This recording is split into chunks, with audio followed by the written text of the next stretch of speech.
peut-on savoir de quoi va parler le livre dans lequel vous collaborez avec Monsieur Mohamed Hassan? Mohamed Hassan, oui.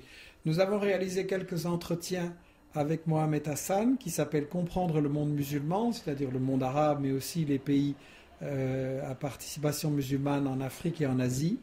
Parce qu'en fait, on constate qu'il y a dans l'Europe et les États-Unis une diabolisation des musulmans, aussi bien des pays musulmans que des musulmans qui vivent ici en France, en Belgique, etc. Et il y a beaucoup de peurs et d'incompréhensions qui sont suscitées. Et à la télé, on ne nous explique absolument pas les vrais enjeux. Donc nous avons voulu, avec ce livre, montrer d'une part l'histoire des rapports coloniaux entre l'Europe et les États-Unis et les pays musulmans. Ça, c'est très important. On ne peut pas comprendre le présent si on ne comprend pas ce qui l'a précédé. Mais nous tenons à montrer aussi les stratégies actuelles des États-Unis, c'est le plus important même, les stratégies des États-Unis et de l'Europe pour diviser les pays musulmans, les empêcher de s'émanciper et garder le contrôle sur ces richesses. Donc, on a des interviews qui sont passionnantes avec Mohamed Hassan sur ça. D'ailleurs, dès que nous aurons fini notre entretien, je retourne à mon bureau parce que c'est un gros travail. Et je pense que début juin, on pourra sortir ce livre en français et puis en anglais, en espagnol, en arabe. Très bien. Revenons maintenant au point de l'Algérie. Donc un pays qui a connu quand même une longue décennie noire, tragique, qui arrive quand même à se remettre, on va dire, sur pied. Un pays qui rembourse totalement ses dettes, qui compte actuellement dans ses caisses presque 200 milliards de dollars. Et pourtant, on n'en parle presque pas, ou on doit parler que du côté négatif de ce pays. Effectivement, l'Algérie est un grand enjeu et l'Algérie a été depuis longtemps un pays qui était présenté comme dangereux.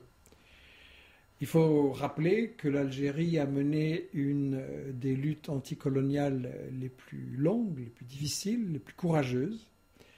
Et personnellement, quand j'ai commencé à m'engager dans la politique, j'ai été très impressionné par les témoignages d'amis belges de la génération précédente qui étaient des porteurs de valises, comme on dit. C'est-à-dire qu'ils aidaient les résistants algériens dans la Belgique qui n'était pas le territoire en guerre et qui donc offrait certaines possibilités pour un soutien logistique aux Algériens. Ça m'a beaucoup marqué.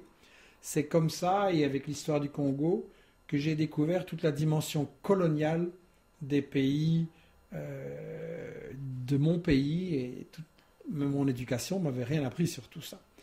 Après cette lutte très courageuse, il s'est passé des choses bonnes et moins bonnes en Algérie, mais ce qui m'a frappé, c'est que je pense que les grandes puissances ont voulu punir ce pays et pour la raison que ce pays a des ressources évidemment importantes en hydrocarbures, ça je ne vous l'apprends pas, que ce pays a joué un rôle historiquement très important dans le mouvement des non-alignés du tiers-monde pour essayer justement que les pays du Sud puissent échapper à la mainmise des pays du Nord, ça je crois qu'on ne lui a jamais pardonné.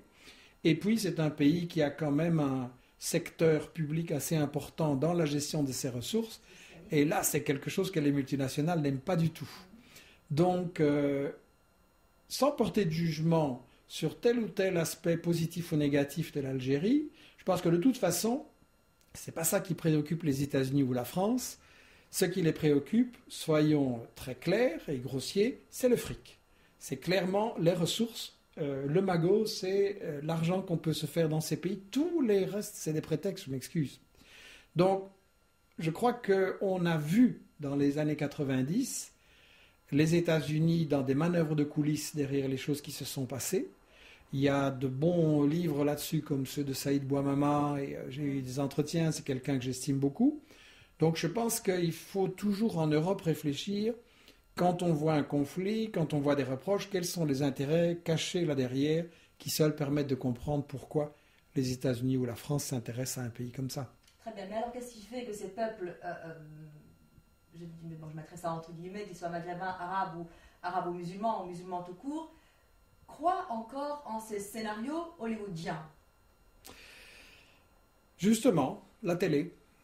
Je pense qu'il y a un grand problème dans l'information qui nous est faite aujourd'hui dans le monde, que je voyage à Caracas, à Tunis, ou au Liban, ou en Asie, partout, qu'est-ce que je vois? La télé des États-Unis, un peu la BBC, un peu la France, et toute cette information internationale est faite par des journaux, mais surtout par des séries télévisées, des feuilletons, des publicités, qui présentent le Nord comme le modèle.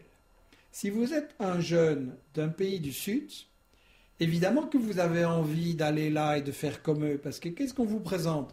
On vous présente des belles maisons, des beaux jardins, des piscines, on vous fait croire qu'en Europe ou aux États-Unis, tout le monde est riche.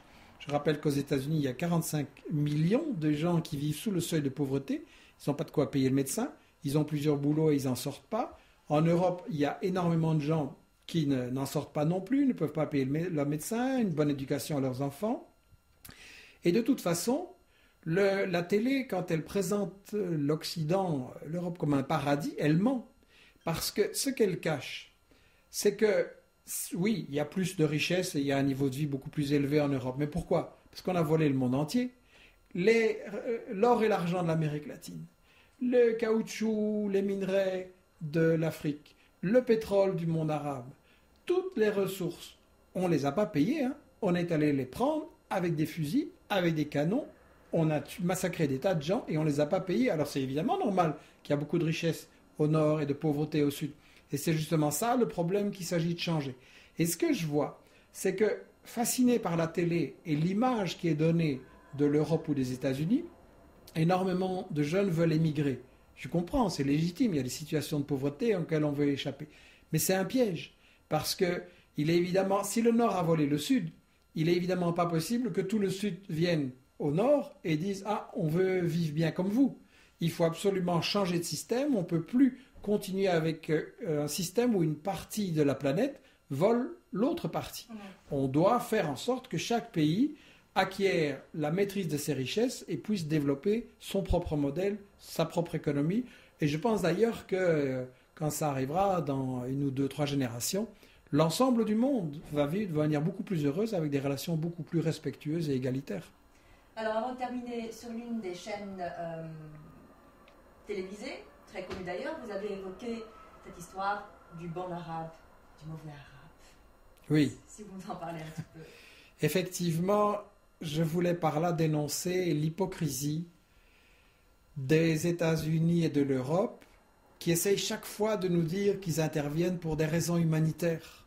On nous dit une fois que c'est pour protéger des populations, une fois que c'est qu'on veut remplacer un dictateur par un régime démocratique, une autre fois que c'est pour protéger les femmes et des choses... Voilà.